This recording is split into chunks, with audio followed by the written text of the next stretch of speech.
Miramar untuk kalian semuanya.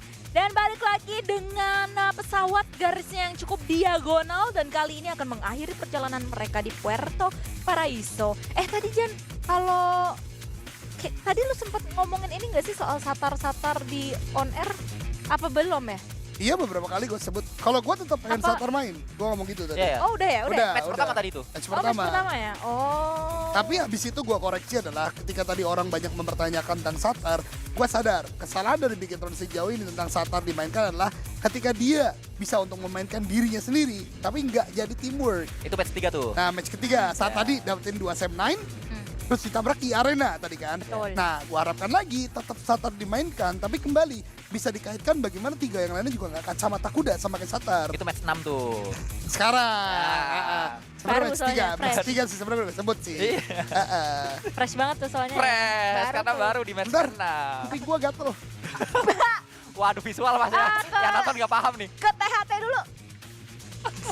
Tiba-tiba. Tapi dari garis pesawat sudah terpantau circle berada di area ujung Los Leones. Ini bisa menjadi calon dari circle-circle akhir kita di match kali ini. RRQ yang baru saja mendapatkan winner-winner chicken dinner, mereka kembali menuju Puerto Paraiso dan mereka cukup akan berlama-lama di sana karena zona tetap berada di areanya, tidak perlu terburu-buru seperti di match sebelumnya. Hal yang sama juga dialami oleh tim yang tadi mendapatkan hashtag 3 yaitu boom, tidak perlu berlama-lama atau tidak perlu cepat maksud saya, bisa berlama-lama di area drop zone-nya yaitu Impala. Ya ini udah kontra dari hasil Miramar yang tadi ya, yang tadi sempat kita sebutkan bagaimana kalau zona menuju ke arah bagian kiri, skrip-skrip atau skenario-skenario yang terjadi untuk Boom Esports seperti apa. Cuman kali ini sekali lagi seperti yang sudah dijabarkan sama Sanskuy, mereka tertimpa untuk zona yang pertama. LL gua rasa nggak akan ada kesalahan yang kedua kalinya lagi, harusnya sih ya.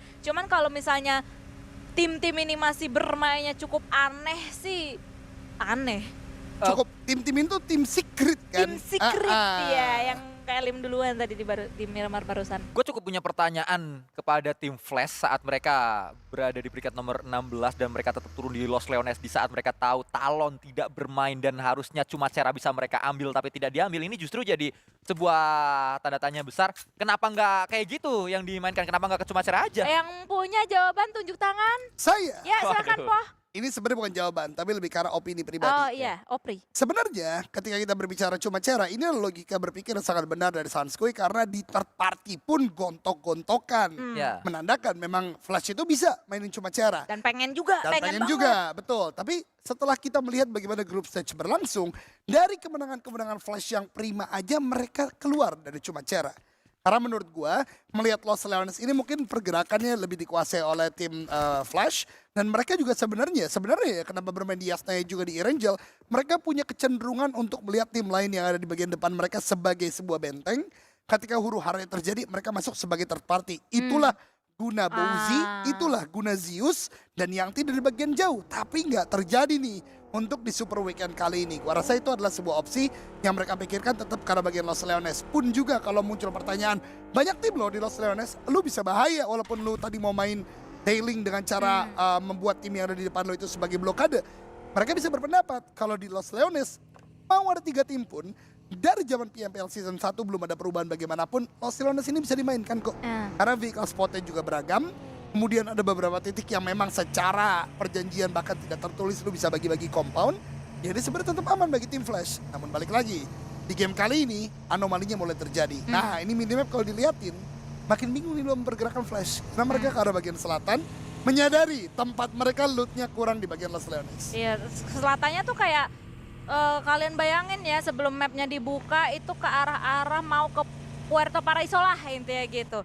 Di bawahnya LL, ke bawah lagi mau ke Puerto Paraiso, tapi mereka masih stuck di sana ya untuk sementara waktu. Jadi kayak mau lu tuh apa sebenarnya? Ke Ya. LL kagak, Ya. ke Cumcer kagak, ke LL kagak. Ke Cumcer kagak, ke LL kagak. Cakep. Bukan pantun, udah jangan ketemu belakangnya. Cuma bisa jadi satu hal lagi yang membuat Los Leones dan Yasna sama kan komponnya banyak. Nah Ya. itu mungkin jadi salah satu hal juga yang diperhatikan oleh si Flash. Flash. Dengan mereka turun di 2 kota yang tipikalnya lumayan mirip, yaitu kota dengan compound paling banyak di map tersebut. Karena Yasnaya adalah kota dengan dengan compound paling banyak di Rangel, dan Los Leones dengan compound paling banyak di Miramar. Geser ke Sakura dari E-Arena. Kemarin mereka mendapatkan winner-winner chicken dinner di Miramar. Namun ternyata sejauh ini belum terlihat permainan yang cukup menjanjikan untuk E-Arena, dan juga kita belum melihat apa yang bisa ditujukan oleh Sakura, NC2 dan rekan-rekannya. Seringkali justru fight yang dialami oleh mereka membuahkan elimination, tapi juga keculik pemainnya. Itu yang tidak boleh dilakukan sebenarnya, namun itu yang berulang kali dialami oleh E-Arena. Iya, belum teramplas sempurna lah ya. Kalau misalnya boleh dibilang kayak engagement mereka mungkin udah ada idenya. Cuman kayak mid round call-nya untuk tim E-Arena ketika udah engage fight yang besar itu yang kayak lumayan pening sih kayaknya ya dari E-Arena sendiri. Sementara waktu tadi yang pengen gue point out juga adalah pergerakan dari tim Xavier yang kalian bisa lihat keluar dari bagian kiri map sendiri, jalan di sekitaran Monte Nuevo, dan kayaknya akan mengambil jalur yang jauh juga ya untuk bisa menghindari kepadatan penduduk yang berada di tengah-tengah dari Miramar ini. Dan sebenarnya gak menutup kemungkinan mereka akan bersinggungan dengan tim Magna, yang dimana tim Magna ini lagi berada di dalam kompon mereka masing-masing, dan harusnya sekarang udah mulai mengetahui posisi mereka masing-masing. Nah ini dia yang gua mention sedari tadi, tapi ternyata dicuekin sama tim Magna. Luar zona sih, jadi kayak menurut gua keduanya pun maknanya kaget, si Xavier lewat. Karena kan Xavier beberapa kali udah ada track record turun di bagian Los Leones. Nggak balik ke bagian El Pozo, ya kan. Nah, dari Xavier sendiri, ya juga mengira mungkin ya Valdelemar masa belum bergerak sih selama ini ya kan. Karena kalau lu main FT, lu main Ultimate Royal, pasti ada kata-kata tuh, lewat kota, udah zona 2, masih ada orang lah. Ngapain sini orang masih di bagian luar zona gitu kan. Nah itu yang terjadi mungkin antara keduanya ya. Karena nggak ada yang turun untuk komit juga, akan sangat rugi. Apalagi tadi Dona menyebutkan, Sansuki menyebutkan juga dengan zona seperti ini ada 2 kemungkinan, menuju ke Puerto atau menuju ke arah bagian sekitaran Impala kiri atau kanan. Jadi kayak nggak worth it lah untuk melakukan fight di sana. Nah, gue ingin men-spotlight lagi adalah pergerakan dari tim-tim di hari ini. Ketika Wolfie kemarin membahas tentang bagaimana semakin hari akan semakin matang, ternyata di Super Weekend kali ini ya anomali itu benar terjadi gitu loh. Ketika tadi tengah permainan di bagian game sebelum ini terjadi, kali ini pun kembali dilakukan. RRQ geraknya cepat sekali. Sekarang ada di sekitaran bagian Los Leones. Kemudian juga Vampire dari bagian Pecado. Tadi gue ceritakan sekarang udah dari sekitaran bagian dari Minas Generales. Ini kayak ngeliatin semuanya semakin larut mau main bener-bener safe. Bener-bener mau main ke arah bagian kompon aja. Bener-bener mau zona aja terlebih dahulu. Nggak lagi yang ada main outer lagi. Padahal Miramar adalah map yang paling cocok kalau lu mau melakukan strategi-strategi kayak swiping dari bagian pinggir. Nah ini lihat, hierarki begitu cepat. Kalau tim Secret memang sedianya punya Los Leones, jadi mereka juga cukup kaget gua rasa. Soas bahkan baru setup sendiri gitu loh, tiba-tiba udah kedatangan tim yang lainnya.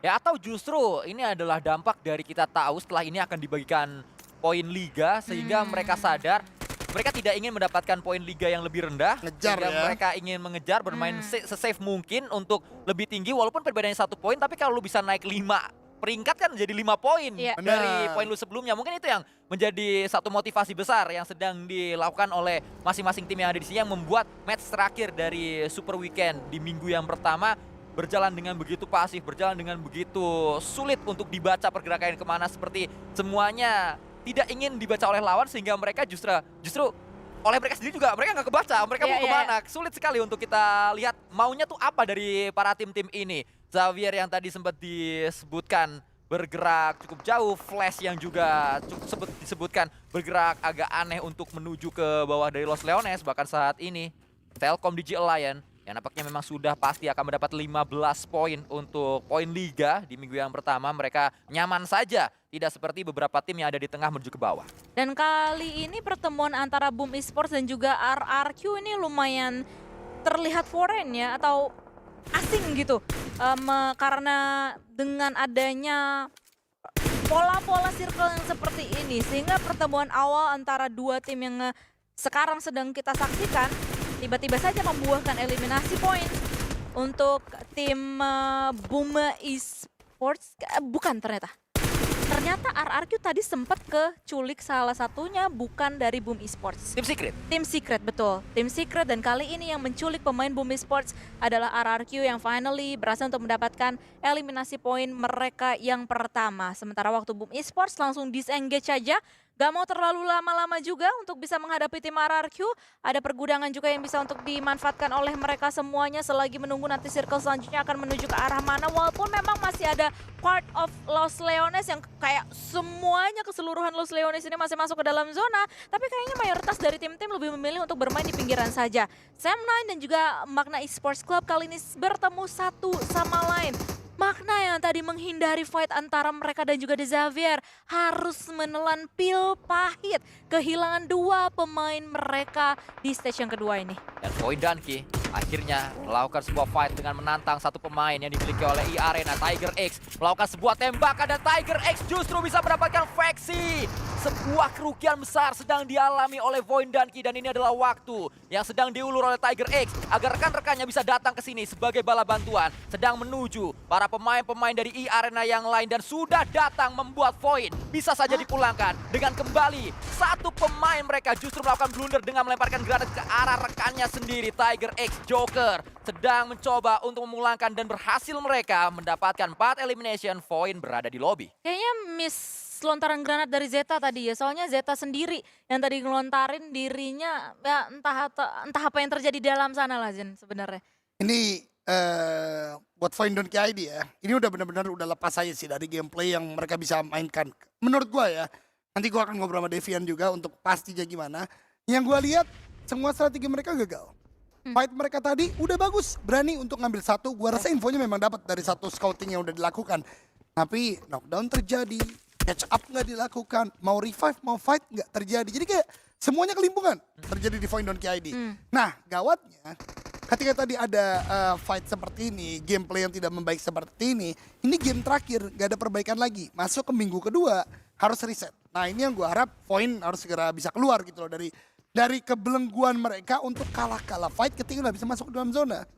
Ya, tidak terasa adanya pertahanan berlapis yang dimiliki oleh Void karena seringnya Void kan memiliki pertahanan berlapis dengan satu knockdown langsung ada yang cepat untuk backup langsung melakukan backup. Tidak terasa hal tersebut sepanjang hari ini karena kalau satu sudah tumbang seperti halnya tidak diperdulikan oleh rekan-rekannya. Itu kesannya yang kita tangkap sepanjang melihat bagaimana Void sedang melakukan fight. Dan kita bergeser lagi menuju fight yang lainnya. Sam9 berhadapan dengan Flash.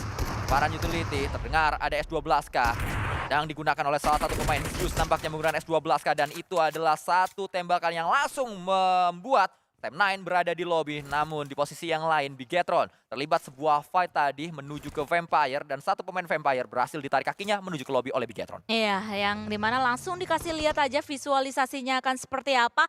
4 pemain yang masih bertahan dari tim Bigetron akan coba melebarkan sayap mereka. 1, 2, 1 mungkin posisi yang akan diinisiasikan oleh tim Bigetron. Sementara waktu TEM melihat nge-spot menuju ke arah pemain dari tim 69, dicuekin sedikit oleh 69, lebih memilih untuk melanjutkan rotasi saja. Mencari spot yang lebih nyaman lagi masuk dari bagian timur dari zona. Tapi di depan mata mereka masih ada layering-layering lagi yang harus dipretelin, yang harus dikulitin satu persatu. Salah satunya adalah Boom Esports yang bahkan bisa untuk mendapatkan seorang Tensky. Dan itu adalah eliminasi pertama untuk Boom Esports. Namun kayaknya dari 69 Esports masih akan mencari timing untuk bisa memberikan sebuah aksi balasan menuju ke arah Boom Esports, namun kayaknya nggak akan begitu frontal untuk dilakukan. Dan kalau dilihat saat ini dari dua elevasi yang berbeda, pemain dari tim Secret sudah melemparkan granat, namun Osja TH berada di bawah terlalu jauh untuk bisa menjangkau Osja TH. Zona terbuka dengan sempurna. Kita akan melihat saat ini menuju ke area Los Leones. Seperti yang kita bicarakan di awal, kemungkinan besar zona bisa menuju ke Los Leones. Dan ternyata benar, akhir dari match ini berada di Los Leones. Dan ini WWCD Origin Stellar. Waduh. Waduh, Origin Stellar ya. Ngetes ini, fokus ya game terakhir ya, game terakhir. Karena emang itu adalah salah satu ini top top of mind gue tuh kalau misalnya ngomongin PMNC. Kalau misalnya kalian gak relate dengan omongan kita, makanya nonton PMNC dan juga PMCS dan juga yang lain-lain lah. Tapi di sini kita akan melanjutkan perjalanan dari tim-tim yang masih bertahan, salah satunya atau salah duanya lebih tepatnya adalah TEM dan juga Arena Joker last man standing. Langsung dikunyah abis sama TEM dan keluar hanya bisa mengantongi 4 eliminasi poin. Kembali kita menyaksikan bagaimana para pemain-pemain dari tim Cellcom Digi Alliance. Mereka sudah mengambil posisinya di area dalam dari zona. Bigetron pun sama, Ichan, Kagendra sudah mulai masuk menuju ke area utara dari Los Leones. Berharap agar zona setelah ini membanting ke utara sehingga mereka tidak perlu melakukan sebuah pergerakan. Akan menjadi sebuah neraka jika ternyata zona membanting ke selatan dan Kagendra dipaksa untuk keluar dari perkotaan. Itu akan menjadi satu malapetaka bagi Kagendra. Namun granat disiapkan oleh RRQ untuk melemparkannya kepada Boom Esport. Dan ini untuk kedua kalinya mereka bertemu di 2 match berturut-turut karena sebelumnya Boom pulang di peringkat nomor 3 juga oleh RRQ. Iya, di game yang baru saja kita saksikan ya tadi. Begitu fresh, masih berada di ingatan kita dan kayaknya sama-sama touchdown, tapi lapar harus melakukan healing terlebih dahulu. Resources sudah mulai tergerus, apalagi masih di spot down oleh seorang Zero. One man down, lapar, terknock down. RRQ hanya meninggalkan last man standing mereka saja. Dan ada beberapa setup juga yang dilakukan oleh Boom Esports guna untuk bisa menghalangi agresi yang bisa aja datang dari seorang Genfos yang melontarkan satu buah granat ke ujung sana. Nggak terlalu on point harusnya, tapi ada sebuah agresi yang tiba-tiba saja ditingkatkan oleh pemain dari Boom Esports. Datang menuju ke arah sangkar dari RRQ. One man down. Dan kali ini 1 versus 1 atau satu pemain terakhir dari masing-masing kedua tim Indonesia ini, Boom Esports dan juga RRQ. Genfos agak-agak sedikit kalang kabut karena selagi dia melakukan healing mau reset, tiba-tiba aja granat terakhir nyangsang depan mukanya. RRQ keluar dari game ini. Beruntung Genfos sempat untuk melakukan end terlebih dahulu menuju ke Yami yang membuat pada akhirnya elimination bisa masuk ke RRQ. 3 elimination didapatkan oleh mereka menjadi 3 poin terakhir untuk RRQ di Super Weekend minggu yang pertama. Zero harus mengangkat performa dari Boom walaupun berada di peringkat nomor 5 juga sudah menjadi prestasi tersendiri karena kalau kita ingat di minggu atau maksud saya di hari kemarin mereka ada di posisi nomor 13 sehingga berakhir di 5 juga ini udah untung atau sudah menang istilahnya Boom Esport. Iya, dan kali ini mereka atau lebih tepatnya last man standing dari Boom Esport Zero mau mencoba untuk memberikan hasil yang lebih atau better in terms of placement-nya, tapi pastinya langsung dihentikan usaha tersebut. But anyway, kita akan melihat menuju ke arah bagian sedikit tenggara dari bagian edge of the circle. TEM versus the Savior. Sama-sama akan melakukan setup terlebih dahulu. Ada beberapa granat bisa untuk diinvestasikan seorang Lamborghini menuju ke arah depan sana. Salah satunya sudah mulai dilentarkan. Dar ke arah Bright masih belum terlalu on point. Mencari angle yang lebih enak lagi, namun kelihatan tadi dan Lamborghini dengan awareness-nya dia bisa masih untuk ngedodge dan juga bermain hide and seek versus TEM. Tapi masalahnya Sanskuy, mereka harus bergerak, mereka harus menyelesaikan fight ini karena mereka harus melanjutkan perjalanan mereka menuju ke arah dalam zona. Ini adalah zona yang tadi sempat kita diskusikan. Kita mengharapkan zona menuju ke utara sehingga Kagendra tidak perlu menyeberang ke selatan. Bigetron juga tidak perlu menyeberang ke selatan dan itu yang sedang terjadi. Kedua tim Indonesia yang sedang bertahan kali ini karena tim Indonesia hanya menyisakan 2 saja. Bigetron dan juga Kagendra, dua-duanya mendapatkan zona. Sebuah granat sudah dilemparkan dan ternyata berhasil untuk memulangkan semua pemain Time Entertainment. Mereka pulang di peringkat nomor 9 tanpa placement point. Namun ada 5 elimination yang diambil oleh Time Entertainment untuk match kali ini. Selesai di peringkat nomor 9 atau masih bisa turun karena Kagendra jika mereka sampai ke late game ini bisa ngebalap posisi dari Time Entertainment. Ya apalagi Kagendra masih punya compound di ujung dari Los Leones, di tengah dari zona banget. Jadi kayak ini possible banget sebenarnya untuk bisa dimaksimalkan oleh tim Kagendra. The Xavier, sementara waktu selepas mereka bisa face to face dengan beberapa lawan di bagian tenggara, sekarang bisa melanglang buana, melanjutkan pergerakan mereka, melanjutkan perjalanan mereka. Namun sekali lagi masih akan ada beberapa gatekeeper yang menghalangi perjalanan mereka. Dan di sisi yang lainnya, lebih dalam lagi dari zona, Bigetron terpantau oleh tim Secret. Tim Secret The edge of the circle. Udah menjadi CCTV. Seorang Frankie melihat pergerakan begitu jelas menuju ke arah pemain-pemain dari Bigetron. Dan itu adalah sebuah knowledge, sebuah informasi yang value-nya gede banget untuk tim Secret. Ya kayaknya Xavier tadi yang sedang dilihat oleh seorang Xavier Frankie ya, bukan Bigetron, karena Bigetron ada di kota yang berwarna hijau, sehingga Xavier yang memang perlu masuk menuju ke area dalam. Namun kalau kita geser sedikit lagi menuju ke Kagendra, berulang kali saya sebutkan Kagendra memang mengambil area perkotaan dan itu cukup riskan sebenarnya untuk mengambil area perkotaan, karena ini mirip-mirip kalau zonanya menuju ke Yasnaya sama kayak di Irangel. Kalau ke Yasnaya itu jangan ngambil Yasnaya, justru ngambil selatan di Yasnaya atau area luar-luar Yasnaya.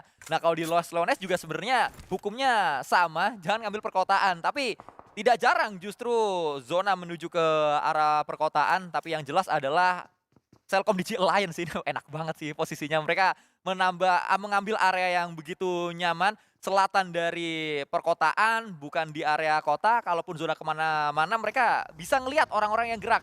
Kalau pada akhirnya tidak bisa dapat WWCD karena terkelus oleh Blue Zone, minimal-minimal yang mereka bisa nambah elimination dengan memanfaatkan orang-orang yang nanti akan segera melakukan pergerakan. Nah ini adalah visualisasi dari apa yang saya jabarkan tadi, posisi dari Cellcom Digi Alliance. Walaupun sebenarnya hal tersebut dilakukan sama mayoritas tim ya di circle-circle sebelumnya ya. Dan di mana ketika LL ini masih di dalam zona dengan begitu luasnya, jarang banget yang dapetin atau jarang banget yang touchdownnya itu di bagian perkotaan dari LL. Mereka lebih memilih untuk bermain di bagian luar-luar. Tapi kembali lagi, opsi itu kan tidak bisa selamanya kita yang kontrol, ya kan? Apalagi kalau kita bergerak dari dekat kota, akan menjadi sebuah logical fallacy kalau kita bergerak ke, gue mau ke arah bagian bukit.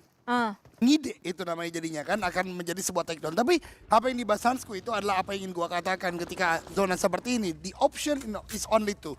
Entah zonanya ke arah bagian sekitaran Kagendra Bigetron atau ke arah bagian dari Cellcom Digi Alliance. Karena ini adalah sebuah zona yang berulang repetitif kita lihat di bagian dari Lost Leones itu sendiri. Tapi posisi dari CDAL ini benar-benar yang paling prima. Selain tadi yang dikatakan Sanskui bisa melihat semuanya. Ingat, titik dari tempat CDAL ini adalah titik yang memang lu akan bisa melakukan tembakan juga. Selain melihat semuanya juga. Lu bisa melakukan tembakan, kemudian melakukan proning, gak kelihatan dari bagian bawah lagi. Bahkan titik tertinggi yang dimiliki oleh Kagendra, rumah yang mempunyai balkon di atas. Seperti terlihat bisa melakukan counter karena bagian dari CDAL. Tapi kalau lu naik karena bagian atasnya, justru lu akan sangat mudah di take down karena gak ada obstacle di sana yang mumpuni untuk menutup dari permainan lu sendiri. Jadi gua harap saat ini zona menuju ke arah bagian kota, karena tim-tim Indo mayoritas di sana. Kalau menuju ke arah bagian CDAL, gua harap ada momentum tim Indo bisa bersamaan untuk datang ke sana dan meratakan pemain-pemain yang ada di bagian bukit. At least dibongkar dulu lah ya pertahanannya dari CDAL. Ya, itu yang memang harus dilakukan dan nampaknya saat ini sudah mulai ada satu bongkaran yang coba dilakukan oleh beberapa tim menuju ke area bukit yang sedang dikuasai oleh Cellcom Digi Alliance. Sebagai tim yang memang sangat mendominasi sekali, dan lihat bagaimana indahnya granat barusan. Seperti bisa memprediksi kemana datangnya bagi tersebut. Oh my god, what a symphony of utility yang dilakukan oleh mereka semuanya. Tapi Top Z is here. Spray down menuju ke arah depan sana. Zeus yang berhasil untuk mendapatkan seorang Jimmy. One man down dari tim Cellcom Digi Alliance dan bahkan dihentaskan keseluruhannya. Cellcom Digi Alliance kehilangan semua advantage yang baru aja dijabarkan oleh Eldoge dan juga Sanskui. Ngeri nih tim Vietnam nih. Tahu nih tempat prime banget kan. Datang jepit berdua bro. Itu istilahnya nih ya, kasih paraboy 4 biji juga rata di situ. Ya karena memang Xavier datang di sebelah kanan, Flash datang sebelah kiri. Itu dia. Ya mau kemana? Udah gak bisa kemana-mana lagi itu Cellcom Digi Alliance. Mau kemana? Gak bisa. Nah bahkan kali ini dari tim Flash pun sebenarnya udah mulai dihantui sama The Xavier. Tapi masalahnya The Xavier pun juga gak bisa untuk terlalu frontal menuju ke arah Flash karena di sampingnya ada Vampire. Vampire berhadapan dengan Xavier. Namun satu pemain Xavier, Lamborghini, terlihat ngambil area backline dari Vampire dan ini bisa menjadi satu suntikan menuju pertahanan mereka. Belum terlihat dan inilah dia Onzen yang sedang menghadapi pemain-pemain dari Xavier. Akhirnya tumbang juga. Tembakan dilakukan kembali Parajin. Sendirian dia, berhasilkah mendapatkan yang terakhir dan ternyata kelelawar dari Thailand dipulangkan menuju lobby. Dan kali ini adalah urusan antara The Xavier dan juga Flash. Karena Flash udah mulai meningkatkan agresi mereka. Granat pertama diinvestasikan ke arah depan sana. Belum bisa mendapatkan apa-apa, hanya beberapa splash damage aja. Dan akan ada granat-granat barusan. Atau lebih tepatnya granat-granat lontaran counter menuju ke arah Flash yang datang dari Xavier dan itu memukul mundur pemain-pemain Flash. 2 di antara 4 yang masih bertahan akan memisahkan diri mereka seperti amuba menuju ke arah lebih timur atau barat lebih tepatnya ke arah zona yang dimana itu adalah selatan perkotaan LL yang dinaungi oleh Kagendra sedari tadi. Jadi beberapa engagement yang dilakukan oleh Xavier dan juga Flash ini langsung dibongkar saja karena memang pada kenyataannya zona lebih ngenengah ya. Jadi kayak perbukitan yang sebenarnya itu adalah prime position atau value-nya itu gede banget. Ini udah sedikit demi sedikit ditinggalkan sama zona sendiri. Ya beruntung zona masih mengambil posisi dari Kagendra dan juga Bigetron membuat keduanya memang tidak perlu melakukan banyak hal. Kalau kalian bertanya kenapa dari tadi Bigetron tidak terlibat sebuah fight, kenapa Kagendra tidak terlibat sebuah fight, karena memang tidak perlu melibatkan diri ke dalam sebuah fight. Fight terjadi di area bukit karena memang mereka terbuka dan perlu untuk bergerak. Sehingga Bigetron, Kagendra cukup untuk nunggu saja. Tadi Bigetron juga bagusnya mereka sempat mengambil satu pemain terakhir dari tim Secret kalau tidak salah, Satarles tadi. Sehingga ngambil satu elimination. Nah seperti itu yang perlu dilakukan. Kalau ada yang nakal lewat-lewat serambangan itu bisa diambil oleh Kagendra, bisa diambil oleh Bigetron. Namun fight dari kembali saat ini. Ada sebuah baku tembak, untungnya cepat. Respon yang diambil oleh Lamborghini sehingga belum knockdown dia. Iya, dan juga salah satu pemain dari BTR gitu ya masih bisa untuk selamat tadi. Gak terlalu terbuka posisinya sehingga masih bisa untuk melakukan reset terlebih dahulu. Dan balik lagi urusan antara Flash dan juga Xavier. Karena memang masih sama-sama mengetahui posisi satu sama lain. Sehingga pertemuan atau engagement antara dua tim ini nggak bisa dielakkan lagi. Apalagi nantinya jikalau angle atau jikalau zona tidak memihak kepada dua tim ini. Sehingga mereka harus bergerak beriringan atau berbarengan. Udah melihat satu sama lain antara Zeus dan juga Parajin. Kepalanya dari Zeus kelihatan. Tapi Parajin tidak bisa untuk memberikan satu firing atau satu attack yang cukup signifikan. Antara Zeus dan juga Parajin masih sama-sama melakukan pertahanan terlebih dahulu. Dan bahkan beberapa smoke setup juga sudah mulai dilancangkan.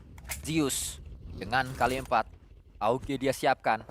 Bagus sekali smoke yang dirancang oleh Flash. Namun smoke-nya belum pop up. Mencoba untuk nakal Zeus. Melakukan pick menuju Kagendra dan dihukum oleh Kagendra. Kenapa saya menyebutkan smoke-nya bagus? Karena itu bisa menutup vision Kagendra. Tapi sayangnya jelas-jelas maksudnya menutup vision justru dia nakal untuk nembak ke Kagendra. Iya, dan kali ini dari seorang pemain yang bernama Zeus. Itu low HP harus melakukan reset terlebih dahulu. Healing terlebih dahulu dan itu sudah berhasil untuk dilakukan oleh dirinya. Xavier sekali lagi akan menginvestasikan seorang Parajin di belakang sana. Melakukan sebuah backup. Juga pastinya akan memberikan tembakan untuk pemain-pemain yang kelihatan dari pandangan dirinya. Ini adalah smoke setup yang begitu indah dari tim The Xavier. Minimalis banget. Beberapa vision yang bisa untuk diambil oleh pemain-pemain dari tim Flash. Dan bahkan lontaran dari seorang Lamborghini bisa menumbangkan salah satu pemain dari tim Flash. Dan itu adalah sebuah sinyal untuk pemain-pemain The Xavier meningkatkan lagi agresi mereka. Datang ke arah defensive area milik tim Flash. Tapi di welcoming oleh beberapa tembakan. Satu pemain tumbang dari tim The Xavier. Dan itu benar-benar memukul mundur mereka. Dan bahkan kali ini hanya meninggalkan Parajin dan juga Levi's berduaan. Buah granat dilontarkan menuju ke area depan. Ya meledak di sana. Belum ada hasilnya. Satu yang terakhir melawan 3 pemain Flash. Nampaknya memang akan kembali hadir. Bigetron masuk di waktu yang begitu tepat. Dan bisa mendapatkan keuntungan terbesar dari fight yang sedang terjadi. Kembali dilontarkan. Granat lagi. Federales melakukannya. Dan 10 elimination memang sudah didapatkan oleh Flash. Namun Bigetron menantang Flash. Apakah Flash mampu untuk bisa memulangkan punggawa-punggawa Bigetron? Apakah Flash mampu untuk reset situation dengan begitu cepat? Karena Satarles sudah mendapatkan headshot tadi. Menuju satu pemain sudah sangat low sekali. Tapi apa daya, Federales tumbang. Rezi berada di belakang. Satarles kembali melakukan tembakan demi tembakan. Spam terus menuju ke area dalam smoke. Memprediksi di mana posisi pasti dari lawan-lawannya. Snape selalu bisa mendapatkan hasil yang begitu luar biasa. Saat Snape maju dengan sebuah S12K dan Kagendra menjadi challenge selanjutnya diselesaikan. Bigetron mendapatkan winner chicken dinner. What a move! Itu seperti